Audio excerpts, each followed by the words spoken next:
All right, Shalom. Call Haloyim, La Yahweh, Bahasham, Yahweh Shai, Bahasham, Rachakodash. Double honors to the apostles and the elder bishops of Great Millstone, rule and teach well. Shalom to you fellow laborers out there doing the work in truth and in sincerity, especially during these times. Shalom to the few Akwathium that believe as well. A hearty shalom to you other laborers and you believers that are scattered throughout the face of the earth, whether you be among the heathen and unlike the heathen who are Israelite foreigners or speckled bird Israelites. To the whole household of faith, which is the elect, I want to say shalom. All right, this is an interview. I want to say fair use from the mother of all talk shows, your host George Galloway, which he makes some good content, as far as being a political analyst. And he has on this guest panel Professor Marandi of Iran. All right, he's from Tehran, Iran, and pretty much every time he's on these kind of news segments or talk shows talking about what's going on in the West Asia or so-called Middle East, he always bring out good facts, and his voice is being well, they're trying to really his life on the line right now. They're trying to assassinate this guy, so he had to leave his family because they don't like to they don't like to hear voices of dissent. Okay, which if you don't know what dissent is, real quick, the word dissent is it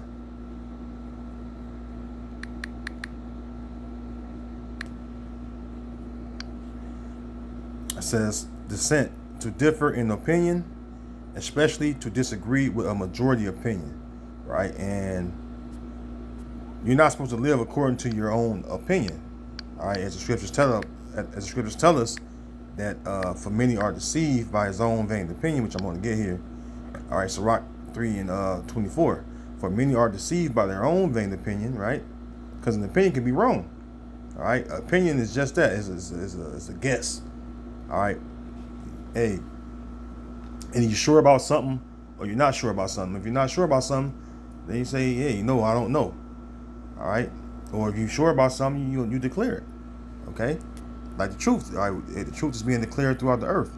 All right, the truth ain't based in opinion. All right, it's based in fact. So it says, for many are deceived by their own vain opinion, and an evil suspicion hath overthrown their judgment. So, hey, opinions are vain. Is the point, man.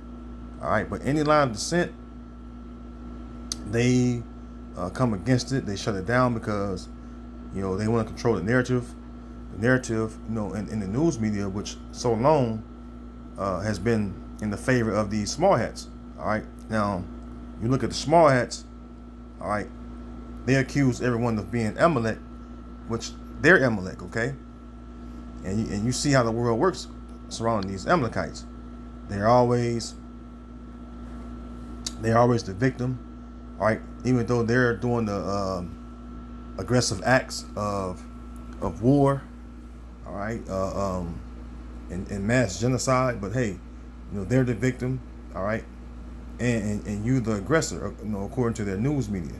In any way possible that someone has a different viewpoint or opinion or just a fact, they'll do everything to shut it down. So let's hear what Professor Marandi says, and I got a few precepts I'm gonna bring out, and Lord willing, this is edifying to the flock. So without any further ado, let's dive into it.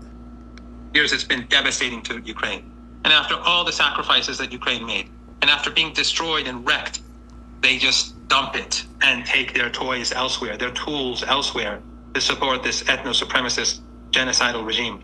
And that's the puppet governments. All right, the puppet governments is the ones whom, when they do this intervention or regime change, that's them overthrowing the government, okay, of another country, another people, and they put their own puppet leader in that stead so they can do according to what the elite's agenda is, okay?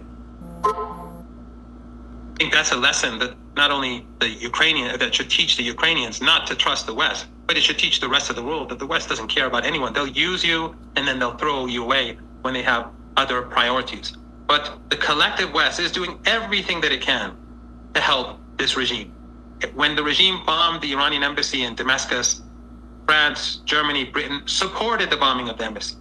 And now that they're bombing Iran, again, these European companies are supporting aggression. They're supporting attacks on nuclear installations where if there is leakage, many people could die, but they support it nevertheless. Why? Because they don't care about us. We are all Amalek, George. We are all subhuman to these people. In fact, the reason why the minute you heard him say it, they act as though everybody else is Amalek and they're the Israelites, which we know that they've been exposed as being liars. Okay, the whole world knows who the true biblical Israelites are. Okay, and the fact to what he said, they'll destroy anybody else, as far as these countries, because they look at them as Amalek, which they know they're not Amalek, but it's just they control the narrative. All right, they'll do anything to destroy these people. Okay, so let's grab this real quick. Numbers 24:20, it says, and when he looked on Amalek, he took up this parable and said, Amalek was the first of the nations, but his latter end shall be that he shall perish forever. Now you look at this word chief, right? Because no matter what no matter which way you look at it, these Amalekites, okay, they causes these members that are part of the beast system, NATO and the EU, they cause them to come out against these different countries, these Arab countries, whom they don't like or whom don't agree with them, or whom they portray as being hostile, which that's again not agreeing with them or consenting to do as they will have them go. Excuse me. Let's see here. The word chief. All right, this is the word chief. See here. The word chief, it says leader, chieftain, headman, ruler, overlord, master. You get the gist. Supreme, governing, right? And this is who this is who at the top of the nations right now. All right, the Amalekites, which they are a part of the house of Esau, Edom, and they the ones that are in the forefront as far as leading or ruling the nations. Okay, and this is why they're able to act with aggression and then call their guard dog America, okay, to protect them. Okay, and it's no secret. Okay, anytime you bring up the fact that they're committing genocide over there against the Palestinians, all right, and the International Criminal Court, the ICC, all right, they brought up charges against Benjamin Netanyahu, and what happened? They ended up reversing that and putting charges on the International Criminal Court judges, okay, and sanctioning them, which shows you who in power. The people who in power, you can't criticize them, because why? They will come against you and silence you ultimately. But the truth is coming out and they can't hide from it, right? Let's get another precept here. This is Jeremiah chapter 49 and verse 10. It says, but I have made Esau bare, I have uncovered his secret places. And that's starting with Amalek, because their secret places was the fact that they was able to hide in plain sight, even though that these people sit in the high places, all right, of society. All right, these people, that they don't go to jail. All right, they don't get tickets and stuff like that. They don't get bad food. They don't live in bad climates or bad lands. They got the choice of the land no matter where they are. Okay. It says, but I have made Esau bare, I have uncovered his secret places, and he shall not be able to hide himself. Right, because the Lord is exposing you. Okay, and that's what's going on right now. Everything that's going on right now around the world, All right, it's surrounded around those small hats. See, the constant wars. Everybody know this whole war on terror was just a farce. Just one big farce. All right, to justify them warring with everyone. That's directly. All right, that's directly tied to Esau's blessing, which is the sword. Because even them Amalekites, they got nuclear weapons, man. All right, but it was given to them, right? All right, the great sword. Let's get that real quick. Revelation 6:4, and there went out another horse that was red, which we know horse represents power, and who was known as red? All right, Esau, Edom. It says the first came out red all over like a hairy garment, which is talking about the twins.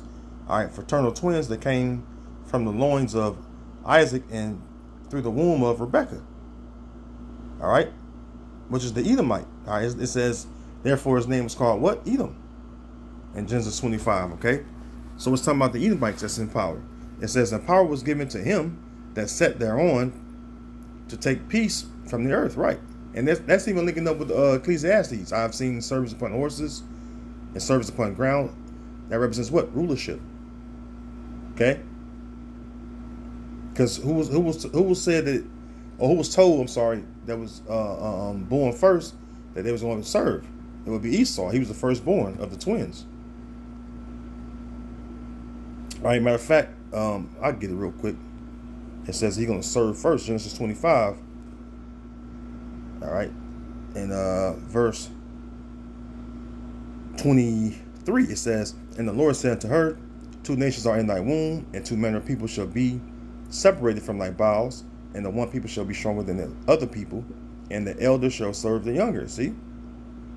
And when her days to be delivered were fulfilled, behold, there were twins in her womb.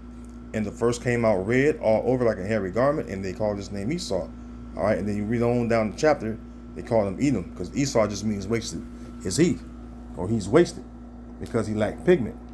All right, therefore the blood shined forth through his skin, his skin being translucent. All right, which even in school they tell you when oxygen hits the blood, it turns from blue to red. So, the blood shine forth through his skin makes him even redder. Okay? So, back in Revelation 6:4, and there went out another horse that was red, which is, the Edomites in power, right? And power was given to him that sat thereon to take peace from the earth. And that they should kill one another. All right? And there was given unto him a great sword. Now, we know, according to Genesis 27, that what? Esau was given that sword, okay? See? And they are fighting each other right now. All right? The ones in Russia are against the ones in America. The ones in the Ukraine is against the ones in Russia. The ones in Russia against the ones over in the land of Israel that call themselves Israelis. Okay? So it's a division among them. And what does the scripture say about a nation that's divided or experiencing division? That nation cannot stand. Okay? So it says Genesis 27 in verse 39, and Isaac, now this is going to the blessing that, Isaac blessed Esau when he came and found out that Jacob had got the blessing, all right, of the firstborn. And then he cried and wept because he wanted the blessing too. So this is what Isaac blessed him with, right? It says, and Isaac his father answered and said unto him, behold, thy dwelling shall be the fatness of the earth, and of the dew of heaven from above, and by thy sword shalt thou live, and shalt serve thy brother. And it shall come to pass, that's it on that. That's the point, and by thy sword shalt thou live. And how you think Esau is getting these lands in the earth? By his sword, okay? It says in Micah 2 that he covet fields and take them by violence. How? By using the sword. All right, anyway this man go on the earth, he uses his blessing of the sword, whether it be a physical sword or a biochemical sword. Okay? He gets into his sword. Okay, that's the point. All right? So, you look at what's going on, why these countries are being bombed, all right, for decades, right? It's because of the Edomites, man. Esau is using his blessing of the sword, okay? And it's no different what they're doing right now to the Iranians, which are, really the Persians, all right, according to the Bible, all right, and according to history, man. which is in the Bible. All right, which look up the history of Iran. It says they turned from Persia to Iran in 1935. Okay, so pretty much, Amalek. All right, when you look at the conflict that's going on over there, who started the conflict? It was the Israelis. All right, that fired strikes over into Iranian territory. Okay, that's being done to draw out the Northern Army, which we know that's the American Army. All right, and the fulfillment of what? The least of the flock, drawing them out. Okay, so this war that's going on between the two, and it's going to bring out other parties, all right, that they're aligned with, right, or they're in alliance with, and it's going to turn to a great war. This is the word. This is the third woe. All right, the scriptures speak about, man. All right, but Amalek, you're the chief of the nations, man. Okay, meaning what? You're the head. All right. You're the hammer of the earth, and I think Netanyahu said that. All right, in the interview, he said we're the hammer of the earth. Okay, and that's exactly who you are. All right, let me see here. Let me get this real quick in Isaiah. Excuse me.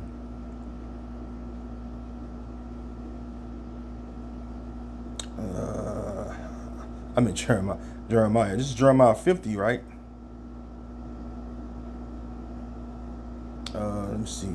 You start 22. Jeremiah 50 and 22. A sound of battle is in the land and of a great destruction.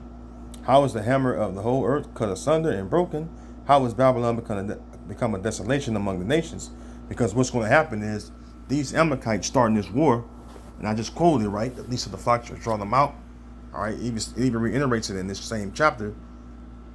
They're going to draw out the Northern Army, which is the Northern Army, is the U.S. Army or the Army of Babylon. All right, Babylon the Great, the daughter of Babylon, right?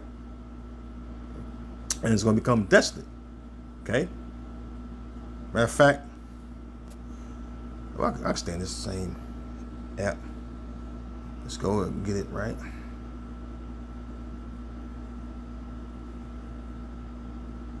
And all of these precepts right here is good, you know.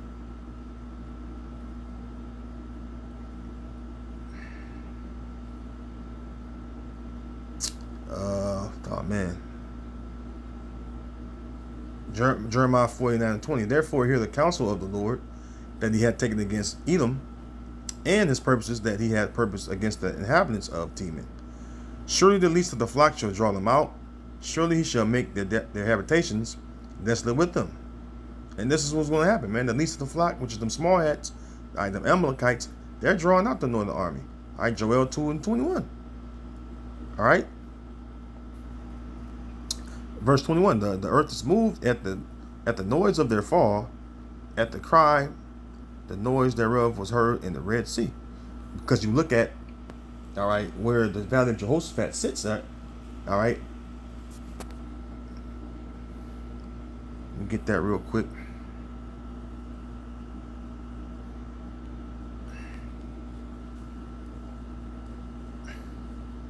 Joel 3 and 11, it says, assemble yourselves and come, all ye heathen, and gather yourselves together round about, to the cause thy mighty ones to come down, O Yahweh, which is the angels. It says, let the heathen be awakened and come up to the valley of Jehoshaphat, for there will I sit to judge all the heathen round about. Right. Which the Lord is going to judge the heathen armies, man. All right.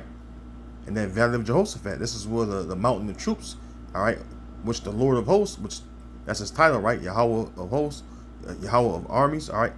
He's mustering the hosts or gathering the hosts or armies to the battle. Okay. And when you go over to the second chapter, right, it says this. Joel 2 and 20. But I will remove off from you the northern army, and will drive him into a land barren and desolate, which we know that's the Arabian Peninsula. All right, it says, with his face toward the east sea, and his hinder part toward the utmost sea, which is what? The river Euphrates, all right? And then you got the river, the river Euphrates, and then you have the Red Sea, all right? Being the utmost and the hindermost sea, all right? That it's talking about, right? It says, and his stink shall come up, and his ill savor shall come up, because he had done great things, right? So the Lord is gonna destroy you heathens armies over here in the valley of Jehoshaphat, which Jehoshaphat in the Hebrew means Yahweh Shaphat. All right, Yahweh is the name of the Heavenly Father. Shaphat means judgment, so it's Yahweh's judgment or decision. All right, where he's going to judge the heathen, man. All right, and that's what's going on right now. The least of the flock is drawing out. All right, these American troops. All right, and they're going to head over to the valley of Jehoshaphat or Yahweh Shaphat, and they're going to fight there. This is what President Nero Trump, okay, this is what he's saying. They say he's going to make a decision in the next week or so. All right, whether to send the rest of the U.S. Army over there, because they already assisting them Amalekites. They already assisting them, and so now they're going to get directly involved. Which, guess what? Hey, them Persians or Iranians today, they're not alone. All right, they have Gog, which is Russia, to protect them. Okay, they're part of the BRICS nations. That's why China, all right, even though you got the U.S. helping the Israelis, you got China helping the Iranians. Okay, supplying them with state-of-the-art weaponry, man. And what's going on is them fucking Israelis can't fight on their own against those Iranians. Okay, but all this is according to prophecy, and all this going on is just fulfilling the Lord's will. Okay, and it's going to be a great battle there.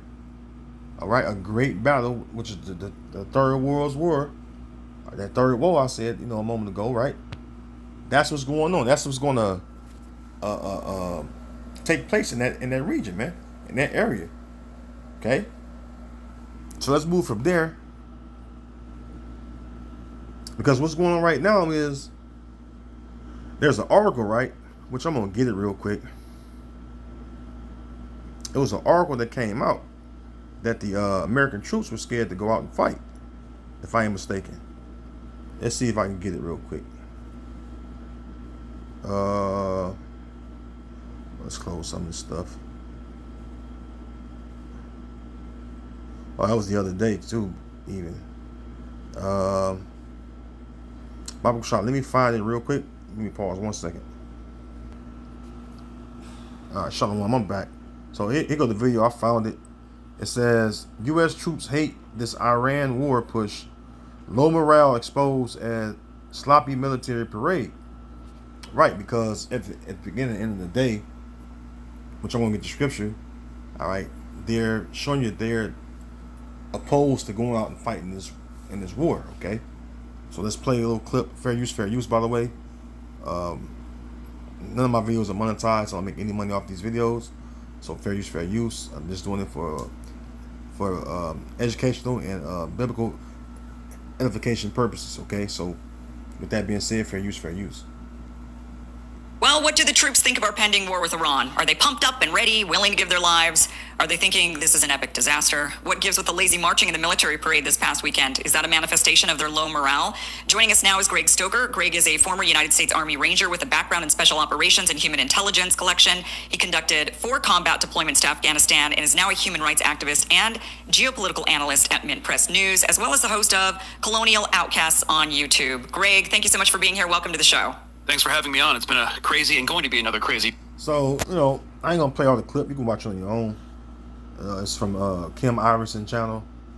But it's going into the low morale of the troops. Okay? Because they know what's on the table.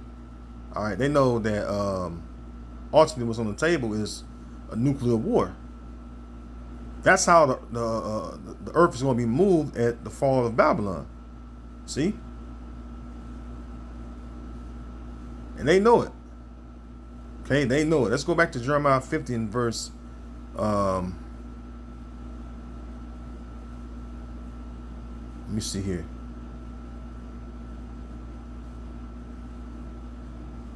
What's that? Jeremiah 50. Oh, I thought it was here, Shalakia.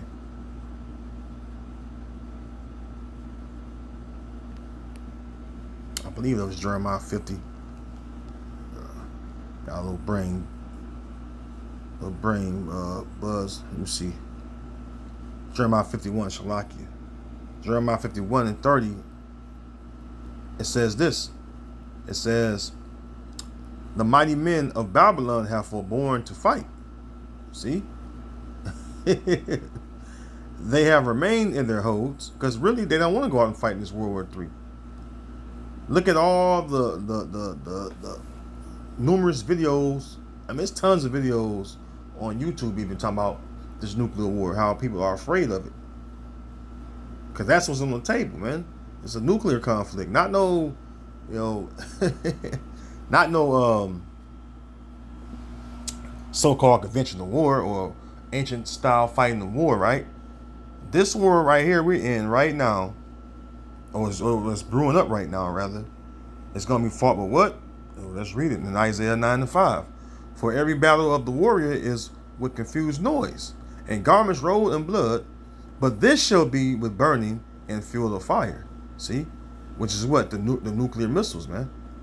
The nuclear missiles is the ultimate fire, all right, or ultimate thing that's going to bring destruction, all right, to these heathens armies, and also going to make this land desolate.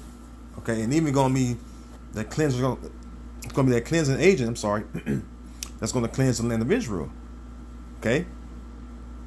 It says, for every battle of the warrior is with confused noise and garments rolled in blood, but this shall be with burning and fuel of fire. See? And this is why they're afraid, man. So let's go back to Jeremiah 51. All right, in verse 30 it says, the mighty men of Babylon have forborne to fight. They don't want to fight. The word forborne, let's look it up real quick. All right, the Hebrew word there is hadar. No, matter of fact, it's chadar. All right, shalakia. That's a ka. So chadar. All right, chadar. It says to stop, cease, desist, forego, cease to be, leave, undone, forbear. Okay. They're afraid, man. Okay, let's see here. Yeah. Yeah, so they're like, hey, man, we ain't trying to go out and fight. You know? And then it says, their might had failed. They became as women. Now, let's talk about, you know, the military men. A military man is a man of war. You know? A man of war is supposed to be mighty. All right? It's supposed to be, you know, ready for war at all times. But these mighty men of Babylon, they're likened unto women. It says they have burned her dwelling places. Her bars are broken. See, so hey, man, hey, this is what's going on right now. That's why they're trying to draft everyone they can, because why? No one's trying to join that army. People are scared. People are afraid. These young men right now, they ain't born with no fucking testicular fortitude that generations, you know, before them, you know, the way we was raised, you know, manly and shit. They barely know how to fight. They don't even fight. They're straight up just shooting each other. And you would think they would be, you know, with going, you know, cross seas to shoot people, right? They shoot over here so much in the goddamn hoods and wherever, whether they Jake or they Edomites, because Edomites shooting mass, you know, they mass shooters, right? Put their ass in the war, they scared. Put a military uniform on, they scared. See? So, you know, it's not looking good right now for Babylon. But we know that these alliances, got NATO, got the BRICS, all right, and all the other nations are falling between there and align with either alliance. All right, the nations are going to be gathered together, all right, for that great battle, all right, again, of Armageddon, and they're going to be judged right there, okay? This is what's going on over there right now. All right, all due to who? Amalek. Again, the least of the flock shall draw them out. Okay, let's go back to Jeremiah 50. It says, I'm at verse 24. It says, excuse me. It says, I have laid a snare for thee, and thou art also taken, O Babylon, and thou was not aware. Right, because you think you're going to go into this war and prevail. You're not going to prevail, man. All right, this is your last stint. This is your last hurrah. This is your last moment of warring. Because after this, there will not be no more wars. Okay? The true Israelites are going to go back to our land. All right? And nation's not going to learn war anymore. Okay? They're going to beat their spears into matter of fact, I'll just read it. Let's read it. I'm about to butcher it, Shalakia. This is Micah 4 and 3. It says, he shall judge among many people, and rebuke strong nations afar off, and they shall beat their swords into plowshares, and their spears into pruning hooks, which they're gonna go back to farming, okay, and agriculture and living off the land again, and not warring anymore, right? It says, nation shall not lift up a sword against nation, neither shall they learn war anymore. And this is when we go back to our land. But before we go back to our land, all right, we gotta go through the tribulation. All right, we gotta Lord willing, we'll have the elect. We gotta be delivered from the destruction of Babylon. Okay. We gotta not only that, gather up these elites, all right, to be our first crops of slaves. All right, and when we go back to our land, we're gonna watch our land be built up by these heathen, man. Okay, and then we're gonna be in the rest. We, the so-called Negro, Latino, and American people, which are the true biblical Israelites, we're gonna be in our rest in that day. Because right now we don't have any rest. We're in captivity still until the Lord, which is our Redeemer, come and redeem us out of the hand of our adversaries, man. See, and that's what's going on. So yeah, everything is looking exciting, everything looking good, Oh yeah, and can't forget too, the MOTV ain't being pushed, ain't been made mandatory right now. So we got that on the table still. Hey, just sit tight. All right, the Lord is working the work, or His work, Shalakia, and we just gotta remain faithful and diligent. All right, and in His word, we gotta be patient and watch the Lord do his great work. Hey, things are looking exciting, but hey, these are what says in Matthew 24. I'll get that real quick, because I'm thinking about that right now as I'm trying to utter the words. Right, it says Matthew 24 and 6. What Yahweh Shai says, it says, and ye shall hear of wars and rumors of wars. See that ye be not troubled, for all these things must come to pass, but the end is not yet. So we see these things come to pass, but the end is not yet, okay? So, hey, with that, hey, Lord, when you've been edified, I want to give all honor, glory, and praises to Yahweh, Ba'ashem, Yahweh Shai, Ba'ashem, Rachak Wadash. Hey, shalom to the Lord's elect, and I'll see you next video. Lord willing, shalom.